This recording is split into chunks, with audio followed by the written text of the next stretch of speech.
Real Madrid were losing on aggregate down to 10 men and still refused to push forward. And that's exactly why they were winning the tie.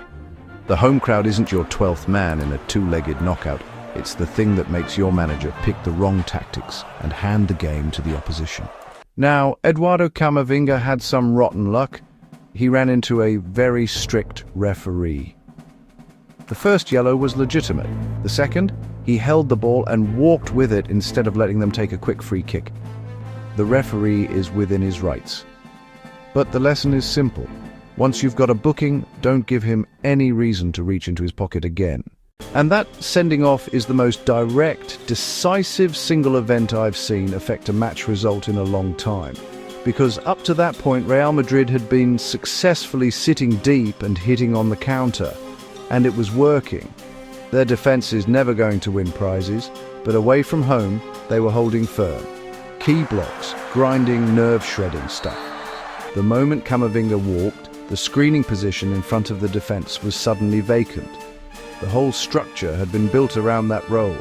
Two central midfielders dropping to help both fullbacks cope with Bayern's wide men. It was working.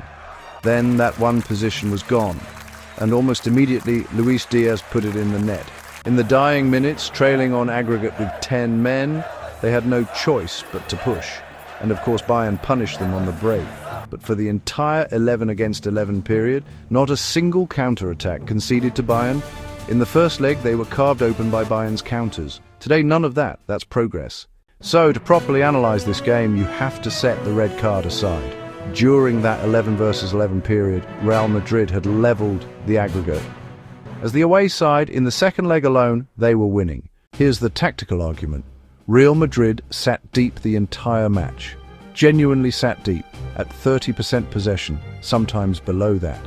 And here's the thing that really stands out. They were sitting deep, even while losing on aggregate. They didn't abandon the structure just because they were behind. They stayed disciplined, stayed patient, waited for their moments, and won set pieces, scored from transitions, nearly forced extra time entirely through that method. Which also answers the question a Liverpool fan raised yesterday. Can you actually earn set pieces and winning moments by sitting deep all night? Yes, right there, you can. This is what mid to lower sides do across the Premier League every week. Sit deep from first whistle to last. Wait for the grenade moment. A corner, a free kick, one flash of quality. The reason is simple. You're the weaker side.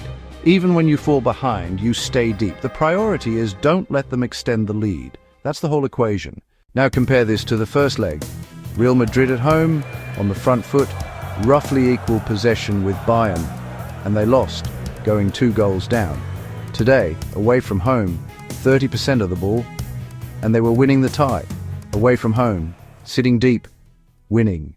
So why does this happen? Why did Arbeloa sit deep away but attack at home? Here's the thing you simply cannot rule out, the home crowd. If a manager doesn't attack at home, especially when trailing and then loses, he sets off the home fans. The atmosphere turns, the board notices. That works against him. But if he attacks and loses while showing fight and passion, the fans accept it. So the actual result is a defeat. The tactics were wrong, and he faces less criticism. Emotion drives tactics.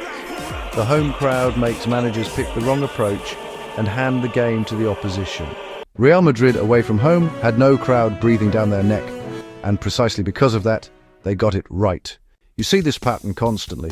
Atletico sat deep away at Barcelona and won it.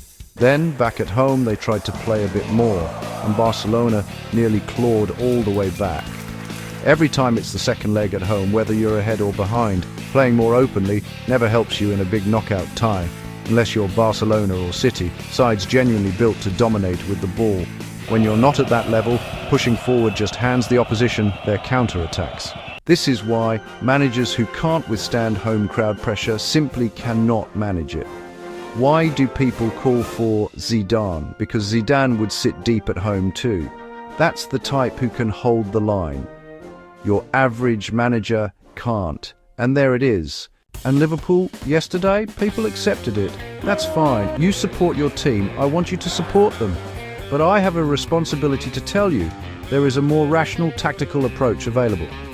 If all it takes is showing fight and passion for people to accept the result, then 90% of what I do here is completely unnecessary. I could just say, they gave everything, they showed heart, fair enough, and we'd all move on. If passion alone means you never need to be criticized, you don't need tactical analysis at all. There's also the argument that against PSG, Liverpool were losing anyway, so you might as well go down swinging at home, play with spirit, at least build something emotionally.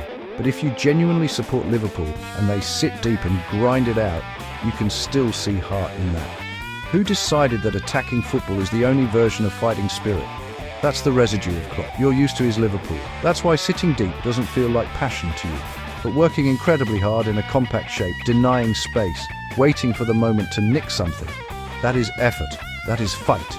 Anyone who decides before a ball is kicked that it's already lost shouldn't be playing. They should retire. In the end, I don't know for certain that I'm always right.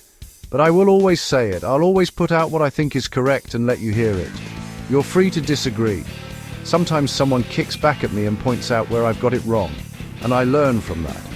But I will always have the courage to say what I think.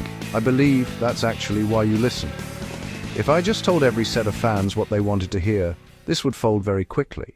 If you found this breakdown useful and you enjoy this kind of in-depth analysis, a like and a subscribe goes a long way in keeping this channel going and motivating me to keep producing more.